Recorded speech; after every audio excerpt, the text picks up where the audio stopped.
Assalamualaikum warahmatullahi wabarakatuh. Izin memaparkan diri Praja Muda Putri Rida Farida, NPP 330605, kelas D4. Di sini saya akan memaparkan sedikit hasil resum saya mengenai mata kuliah pelayanan publik untuk memenuhi salah satu ujian tengah semester saya. Langsung saja ke pembahasan. Di sini ada beberapa poin pembahasan yang akan saya bahas, yaitu ada 7.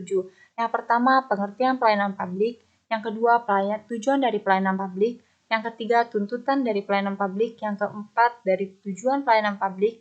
Yang kelima, dasar hukum pelayanan publik. Yang keenam, paradigma pelayanan publik, serta bukan hanya tentang pelayanan publik saja. Namun di sini saya akan sedikit memaparkan hasil resum saya mengenai peraturan pemerintah nomor 2 tahun 2018. Yang pertama ada pengertian dari pelayanan publik itu sendiri. Menurut Undang-Undang RI Nomor 25 Tahun 2019, pelayanan publik adalah upaya yang dilakukan pemerintah dalam menyediakan layanan atau manfaat atas barang, jasa, atau pelayanan administratif kepada masyarakat secara umum. Ada beberapa tujuan dari pelayanan publik sendiri ini. Terlihat ada 3 dari tujuan pelayanan publik, yaitu yang pertama terwujudnya hubungan yang jelas tentang hak, kewajiban, serta tanggung jawab. Yang kedua yaitu terwujudnya penyelenggaraan pelayanan publik yang layak, serta yang terakhir yaitu terpenuhinya pelayanan publik yang sesuai dengan peraturan yang telah ditetapkan atau yang berlaku. Tuntutan dari pelayanan publik sendiri ini ada 5. Yang pertama adalah faster, lebih cepat. Yang kedua, smarter, lebih pintar. Yang ketiga, cheaper, lebih murah. Yang keempat, easier, lebih mudah. Dan yang kelima adalah better, lebih baik. Ada 2 dari ruang lingkup pelayanan publik sendiri ini, yaitu barang serta jasa. Barang milik negara atau sering disingkat dengan BMN adalah semua barang yang dibeli atau diperoleh atas beban APBN atau dari perolehan lainnya yang sah. Sedangkan jasa yaitu ada 3. Jika penyedia jasa ini pemerintah, maka dananya itu berasal dari APBN atau APBD. Yang kedua, jika penyedianya jasanya itu badan usaha, maka dananya itu berasal dari kekayaan daerah yang dipisahkan. Dan yang terakhir, jika penyediaannya itu bukan dari pemerintah ataupun bukan dari badan usaha, maka ketersediaan pelayanan jasa menjadi misi yang ditetapkan dalam peraturan perundang-undangan.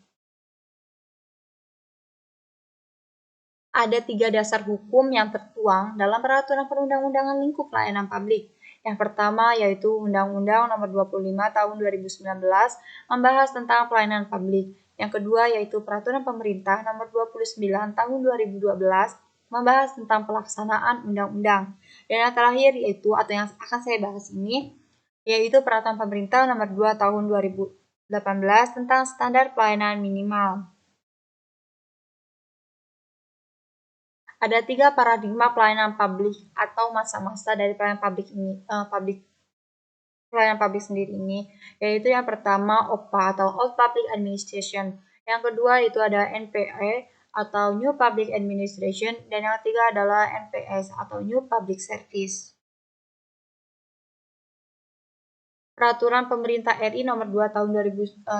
Di sini saya akan membahas sedikit resum yang hasil resum saya tentang Peraturan Pemerintah RI Nomor 2 Tahun 2018 ini tentang standar pelayanan minimal atau SPM.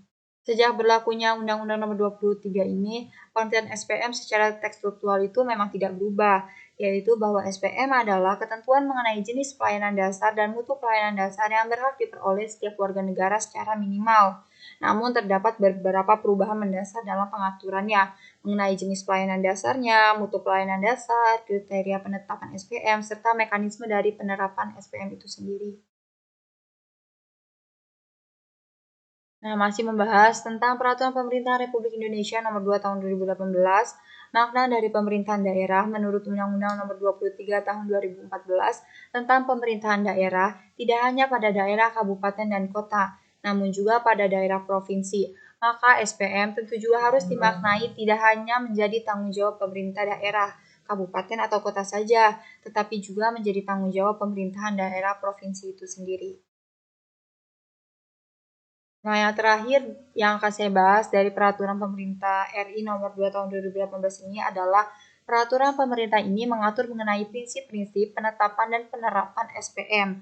ada 6 prinsip yang ditetapkan, yaitu prinsip kesesuaian, prinsip ketersediaan, prinsip keterjangkauan, prinsip kesinambungan, prinsip keterukuran, serta yang terakhir prinsip ketepatan. Nah, itu hasil resum saya.